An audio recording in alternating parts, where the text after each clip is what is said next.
Breaking news చూస్తున్నాం. Madhya Pradesh బార్గి dam cruise ప్రమాదంలో వెలుగులోకి మరొక వీడియో బయటకు వచ్చింది. నీరు ఒక్కసారిగా క్రూజ్లోకి వస్తున్న దృశ్యాలు కొద్ది నిమిషాల్లోనే ఇటు నవ్వులు కాస్త కేకలుగా మారిపోయిన ఆ దృశ్యాలకు సంబంధించిన ఒక వీడియో వైరల్ అవుతుంది. ఆ వీడియోలో చూడొచ్చు మనం అక్కడ ఉన్న వ్యక్తులు, ఆ తల్లి అలాగే ఆ కొడుకు. సోషల్ మీడియాలో ఏదైతే ఒక తల్లి కొడుకుకు సంబంధించిన ఒక ఫోటో వైరల్ అవుతుందో వాళ్ళు కూడా అక్కడే కూర్చొని ఉన్నారు. ఎస్, ఎగ్జాక్ట్లీ ఆ తల్లి అలాగే కొడుకు ఎలా అయితే కూర్చొని ఉన్నారో, తన కొడుకుని ఎలా అయితే పట్టుకొని ఉందో యాస్టీస్గా చనిపోయే ముందు విజువల్స్ ఇవి. చనిపోయే ముందు విజువల్స్ని మనం చూస్తున్నాం. కొడుకుని హత్తుకుని మెరీనా మెస్సీ ఇటు ఢిల్లీ నుంచి తన ఫ్యామిలీతో పాటు తన భర్త, కొడుకు, కూతురు నలుగురు కలిసి ఢిల్లీ నుంచి జబల్పూర్లో రిలేటివ్స్ది ఒక హౌస్ వార్మింగ్ పార్టీ, ఒక గృహప్రవేశానికి వాళ్ళు ఢిల్లీ నుంచి వచ్చారు. వచ్చిన తర్వాత ఒక విహారయాత్ర కోసం ఆ డ్యామ్ దగ్గరికి వెళ్ళారు ఫ్యామిలీ మొత్తం. 39 సంవత్సరాల మెరీనా మెస్సే, తనతో పాటు 4 సంవత్సరాల కొడుకు త్రిషాన్, వీళ్ళిద్దరు కింద ఆ బోట్కి సంబంధించిన కింద డెక్లో, అంటే ఆ బోటు పైన ఒక ఫ్లోర్లో, అంటే పైన కొన్ని సీట్స్ అలాగే కింద కొన్ని సీట్స్ ఉన్నాయి. సో కింద ఉన్న దాంట్లో వీళ్ళిద్దరు కూర్చొని ఉన్నారు. వీళ్ళిద్దరు కూర్చొని ఉండడం ఒకటి, దాంతోపాటు ఆ తండ్రి అలాగే తన కూతురు సియా, తండ్రి పేరు ప్రదీప్ మాసే, అలాగే కూతురు సియా, వీళ్ళిద్దరు పైన ఉండడం, అలాగే లైఫ్ జాకెట్స్ వేసుకున్న దానివల్ల మొత్తానికైతే వాళ్ళు బ్రతికినట్టు తెలుస్తుంది. ఇటు బోట్లోకి నీరు చేరుతున్న విజువల్స్ని ఆ సమయంలో ఒక్కసారి మనం చూస్తే కనుక లైఫ్ జాకెట్స్ని అక్కడున్న వ్యక్తులకు ఇచ్చే ప్రయత్నం చేస్తున్నారు. మనం చూడొచ్చు ఆ బోట్లో కొన్ని క్షణాల్లోనే లైఫ్ జాకెట్స్ కూడా చాలామంది దగ్గర లేవు, వాటిని ఓపెన్ చేసి అందరికి ఇచ్చే ప్రయత్నం చేస్తున్నారు. కానీ ఆ లోవర్ డెక్లో ఉండడం వల్ల దాంట్లోంచి బయటికి వెళ్ళలేని పరిస్థితి. మనం లోవర్ డెక్కి సంబంధించిన విజువల్స్ని చూస్తున్నాం. ఆ విజువల్స్లో చూడొచ్చు చుట్టూరా గ్లాసెస్ ఉన్నాయి, అంటే నీరు దాంట్లోకి చేరిన తర్వాత బయటికి వెళ్ళలేరు. కూర్చున్న వ్యక్తులందరూ జాకెట్స్ వేసుకొని ఉన్నారు. దాంట్లోకి వాటర్ ఎంటర్ అయిపోయిన తర్వాత ఆ లైఫ్ జాకెట్స్ ఉండడం వల్ల వాళ్ళు ఆ విండోస్ నుంచి, ఆ డోర్స్ నుంచి బయటికి రాలేని పరిస్థితి. ఆ జాకెట్స్ వాళ్ళని ఆ నీటిలో అమాంతం లిఫ్ట్ చేసి పైన ఆ గోడ పైన ఏదైతే వాల్ ఉందో ఆ వాల్కి అతికేశాయి. అదే సమయంలో ఈ మాసే అలాగే ఆ త్రిషాన్, ఆ తల్లి ఆ కొడుకుని ఎంతో కొంత గాలి అందాలన్న ఉద్దేశంతో తన చెస్ట్కి గట్టిగా హత్తుకొని ఆ వాల్ సైడ్ పెట్టింది. ఎంతో కొంత గాలి అంది, నా కొడుకైనా బ్రతకాలి అన్న చిన్న ఆశతోని తను ఎంతో తాపత్రయపడి ఆ పని చేసినా కూడా ఏమాత్రం, అంటే దానివల్ల తన కొడుకు ప్రాణాలని కూడా కాపాడలేని పరిస్థితి. ఆ బోటు ఒక్కసారిగా ఫ్లిప్ అయిపోయింది. దానికి సంబంధించిన విజువల్స్ మనం చూస్తున్నాం. సో ఎక్కడో ఢిల్లీ నుంచి తల్లి, తండ్రి, కొడుకు, కూతురు నలుగురు వచ్చారు, ఒక ఎక్స్కర్షన్ లాగా వెళ్ళారు. కానీ అక్కడ ఒక్కసారిగా ఇలాంటి విషాద ఘటన చోటు చేసుకున్న తర్వాత ఆ తండ్రి ఏమంటున్నాడంటే, ఆ ప్రదీప్ మాసే అనే వ్యక్తి ఏం చెప్తున్నాడంటే చాలా క్లియర్గా, ఆ బోటు నిర్వహించే ఆ నిర్వాహకులు కానీ ఆ బోట్లో ఉన్న వ్యక్తులు కానీ లైఫ్ జాకెట్స్ని అందుబాటులో ఉంచలేదు, యాక్సెస్ లేని చోట వాటిని దాచిపెట్టారు. క్షణాల్లో నీళ్ళు వచ్చే సమయంలో నా ఫ్యామిలీ మెంబర్స్కి నేను ఆ జాకెట్ ఇవ్వలేని పరిస్థితి ఉండే, ఆ జాకెట్ అందరికీ అందలేదు అంటూ కూడా ఆ ప్రదీప్ మాసే చెప్పుకొస్తున్నాడు. మరోపక్కన ఆ తల్లి, ఆ కొడుకు వారిద్దరూ ఆ బోట్లోని కింది భాగం మనం చూడొచ్చు. వాళ్ళ పైన ఒక ఫ్యాను, పక్కన ఉన్నదంతా గ్లాస్ ఏరియా, అంటే దాంట్లో వాటర్ వచ్చిన తర్వాత బయటికి ఇమీడియట్గా వెళ్ళదు, ఆ గ్లాస్ బ్రేక్ అయితే కానీ వెళ్ళదు. అలానే లోపడున్న ఈ వ్యక్తులు, ఈ తల్లి, ఈ కొడుకు కూడా, వీళ్ళందరూ కూడా దాంట్లోనే చిక్కుకుపోయారు. లైఫ్ జాకెట్స్ వేసుకున్నా కూడా లైఫ్ జాకెట్సే వాళ్ళ ప్రాణాలకి పాశంగా మారిపోయింది. ఆ లైఫ్ జాకెట్స్ వేసుకోవడం వల్ల వాటర్ వచ్చిన వెంటనే వాళ్ళంతా పైన ఉన్న వాల్కి ఒక్కసారిగా అతుక్కుపోయారు, బయటికి వెళ్ళలేని పరిస్థితి.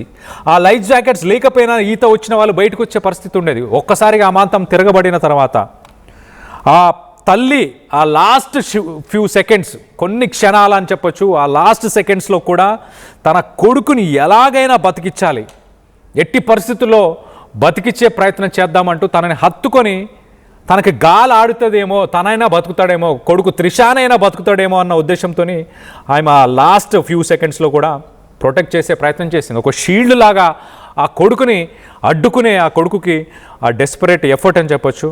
దాని తర్వాత ఒక్కసారిగా రెస్క్యూ ఆఫీషియల్స్ ఆ బోటు తిరగబడిపోయిన తర్వాత నెక్స్ట్ రోజు ఉదయం ఆ బోటుని వెలికి తీసే సమయంలో చూస్తే ఫస్ట్ రెస్పాండర్స్ అంటే రెస్క్యూ ఆఫీషియల్స్ ఎవరైతే మొదటగా వెళ్ళి దాన్ని వెనకకి బోట్ని పూర్తిగా తిప్పే ప్రయత్నం చేశారో ఒక్కసారిగా ఈ తల్లి ఆ కొడుకు ఇద్దరు అలానే హక్ చేసుకొని ఉన్న ఆ విజువల్స్ని చూసి ఆ రెస్క్యూ ఆఫీషియల్స్ కూడా కంగు తిన్నారు, షాక్కి గురైపోయారు.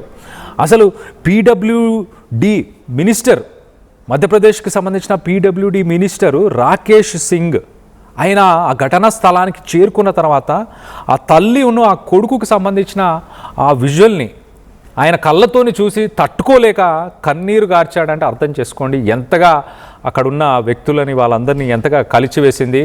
ఆ మునిగిపోతున్న పడవకు సంబంధించిన విజువల్స్ని మనం చూస్తున్నాం. బలమైన గాలులు వీస్తున్నాయి. ఒక 40 నుంచి 50 కిలోమీటర్లకి సంబంధించిన గాలులు వీస్తున్నాయి. అప్రమత్తంగా ఉండాలంటూ ఇటు వాతావరణ శాఖకు సంబంధించిన అధికారులు ఎంత చెప్పినా కూడా వినకుండా ఆ బోటుని సరైన సేఫ్టీ నార్మ్స్ మెజర్స్ పాటించకుండా వెళ్ళడంతో ఒక్కసారిగా మునిగిపోయింది. మనం చూడొచ్చు ఆ విజువల్లో. అసలు అక్కడ ఏమీ కనిపించట్లేదు. మరొక బోట్ అక్కడికి చేరుకొని అక్కడున్న మిగతా ఆ ప్రయాణికులకి ఎంతో కొంత వాళ్ళని సేఫ్టీకి తీసుకొద్దామని ప్రయత్నం చేసిన చూడొచ్చు. మన విజువల్స్ చూడండి ఎంత గాలి వీస్తుందో, ఎంత పెద్ద అలలు వస్తున్నాయో. అంత రిస్క్ ఉన్నా కూడా మరి ఆ బోటుని ఎందుకు తీసుకెళ్లారు? మొత్తం మీద ఒక విషాద సంఘటన అని చెప్పొచ్చు. ఆ తల్లి అలాగే ఆ కొడుకుకి సంబంధించిన విజువల్స్, ఆ ఫొటోస్ ప్రస్తుతానికి సోషల్ మీడియా మాధ్యమంలో కానీ, అలాగే మధ్యప్రదేశ్ నుంచి ఢిల్లీ నుంచి ఆ ఫ్యామిలీ ఒక గృహప్రవేశానికి అక్కడికి చేరుకున్న తర్వాత ఒక ఎక్స్కర్షన్ కోసం వెళ్ళి ఇప్పుడు నలుగురుగా వెళ్ళిన ఆ బోట్లోకి నలుగురుగా వెళ్ళారు. మొత్తంగా తల్లి, తండ్రి, కొడుకు, కూతురు. వెనకకి మాత్రం తండ్రి, కూతురు మాత్రమే, వారిద్దరు మాత్రమే వెనకకి రావడం జరిగింది. మొత్తం మీద ఆ తండ్రి చాలా క్లియర్గా చెప్తున్నాడు. ప్రదీప్ ఒక స్టేట్మెంట్లో ఆయన చాలా క్లియర్గా ఈ ట్రాజడీ జరగడానికి చాలా నెగ్లిజెన్స్ ఉంది, అధికారుల తరఫున చాలా నెగ్లిజెన్స్ ఉంది. లైఫ్ జాకెట్స్ ఏవైతే ఉన్నాయో అవన్నీ యాక్సెస్ లేని ఏరియా, అసలు మేము అందుబాటులో లేకుండా ఆ లైఫ్ జాకెట్స్ని పెట్టారు.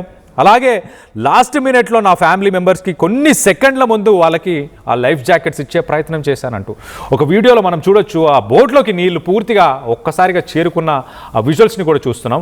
చుట్టూరా గ్లాస్ ఉన్న సమయంలో లైఫ్ జాకెట్స్ వేసుకున్న వాళ్ళని ఇమీడియట్గా వాటర్లోకి పంపించే ప్రయత్నం చేయాల్సింది పోయి అందులోనే కూర్చోపెట్టి ఉండడం కూడా ఒక రిస్క్ ఫ్యాక్టర్ అని చెప్పొచ్చు. దానివల్లే ఎక్కువ మంది చనిపోయారని కూడా అనుకోవచ్చు. ఎందుకంటే పూర్తిగా ఒక బోన్లో ఒక దాంట్లో ఇరుక్కుపోయినట్టే, ఇంకా వాటర్తో పాటు ఇరుక్కుపోయినాక ఇంకా బయటకు వచ్చే అవకాశం ఉండదు. కారు కూడా ఎప్పుడైనా మనం చూస్తే కార్ గ్లాసెస్ క్లోజ్ చేసి పూర్తిగా ఉన్నప్పుడు మనం ఏ కాలువలో కానీ ఏ చెరువులో కానీ పడిపోతే ప్రాణాలు బతికే అవకాశం ఉండదు. ఇప్పుడు అలాంటి పరిస్థితే వీళ్ళందరూ కూడా చుట్టూ గ్లాస్ విండోస్ అవన్నీ ఉండడం, క్షణాల్లోనే ఆ వాటర్ అంతా కూడా బోట్లోకి వచ్చేసాయి. మిగతా బోట్ ఇంకొక బోట్ అక్కడికి వెళ్ళి వాళ్ళని హెల్ప్ చేయాలని ఎంతో ట్రై చేసినా ఎంత పెద్ద అలలు వస్తున్నాయి చూడండి. ఆ డ్యామ్కి సంబంధించి అలలు 40 నుంచి 50 కిలోమీటర్లు వేగంతో వీస్తున్న గాలులకి ఒక్కసారిగా బోట్ ఫ్లిప్ అయిపోయిందంటేనే అర్థం చేసుకోవచ్చు ఎంత స్ట్రాంగ్ విండ్స్ ఉన్నాయో. మరి అధికారుల నిర్లక్ష్యం అని చెప్పాలా? ఎవరిని దీంట్లో బాధ్యులుగా ఎవరిని పెట్టాలి? ఒక మినిస్టర్ కానీ, రెస్క్యూ ఆఫీషియల్స్ కానీ వీళ్ళందరూ అక్కడికి వెళ్ళి నెక్స్ట్ రోజు ఆ బోట్ని తిప్పి తిరగవేసి ఎవరున్నారు దీంట్లో, ఇంకెవరైనా ఉన్నారా అని చూస్తే ఆ తల్లి ఆ కొడుకు ఇద్దరు ఒకరినొకరు అలా హత్తుకొని ఉన్న ఆ విజువల్స్ని చూసి ఆ రెస్క్యూ ఆఫీషియల్స్, ఆ మినిస్టర్ కానీ అక్కడ ఉన్న వ్యక్తులందరూ కూడా అసలు శోక సంద్రంలో మునిగిపోయారంటే అర్థం చేసుకోండి.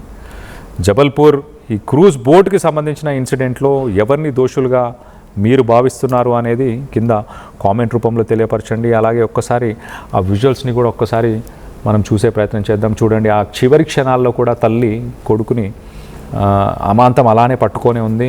తన కొడుకు అంటే ఎంత ఇష్టమో చూడండి. తనకు కూతురు సియా అని తనకు కూతురు కూడా ఉంది, కానీ ఆ కొడుకుని మాత్రం అస్సలు విడిచిపెట్టలేదు. ఆ ట్రిప్ అంతా కూడా జాగ్రత్తగా తనని పట్టుకునే ప్రయత్నం చేసింది. సిబ్బంది అంతా ఉండి కూడా సేఫ్టీ నార్మ్స్ని ఎందుకు పాటించలేదు?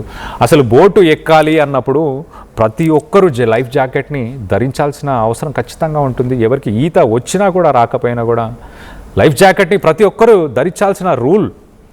ఎస్పెషల్లీ ఇలాంటి గవర్నమెంట్కి సంబంధించిన బోట్ ట్రిప్స్ కానీ, గవర్నమెంట్ లొకేషన్స్లో కానీ, ప్రైవేట్ అయినా కూడా ఎక్కడైనా life jacket is a mandatory thing.